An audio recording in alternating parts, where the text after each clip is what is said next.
new signs the war with Iran is intensifying. The U.S. military confirming it disabled another ship that had tried to violate its blockade. That, as President Trump says he is weighing a, quote, massive attack on Iran, saying it would be bigger than ever before.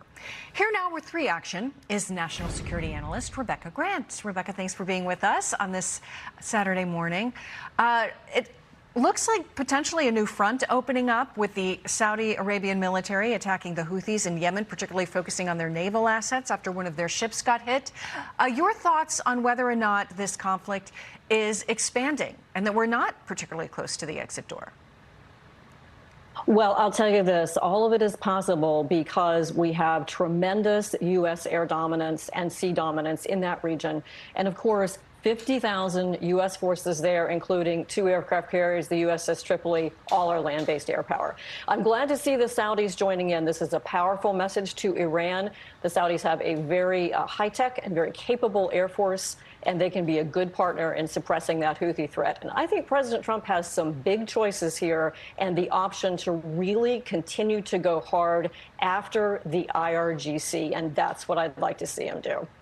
We all know that the Houthis are an Iranian proxy, that the IRGC has actually been moving weapons, drone technology, other things there into the areas for the Houthis' use. What do you make of the fact that they seem to be on board with joining, expanding the conflict into the Red Sea, potential further disruption to commercial shipping? Yes, they are. Now, this is a last-ditch attempt by Iran because they want to use that lever not only in the Persian Gulf, but in the Red Sea.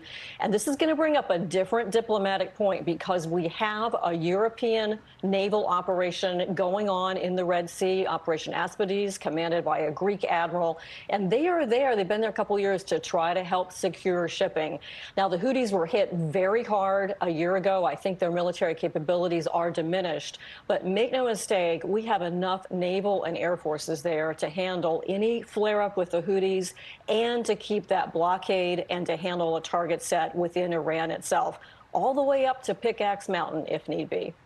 You know, this administration has expressed some frustration that the Europeans aren't playing a larger role when it comes to, for instance, securing the Strait of Hormuz and also just the broader backup as this conflict escalates. And some of our allies have a lot of frustration right now, particularly as they're struck by Iran, desalination plants, energy plants. You know, this is Iran now reaching out and striking a number of allies that have long been frustrated with the way they've acted in that region for many decades. Your thoughts on if some of these additional partners may begin to play a bigger role? Yes, and particularly with the Gulf states, there's 2 big issues here. First of all, Iran trying, as they've done in the past, to hit our U.S. forces and their barracks, and that is a terrible thing to see, and we're defending against that.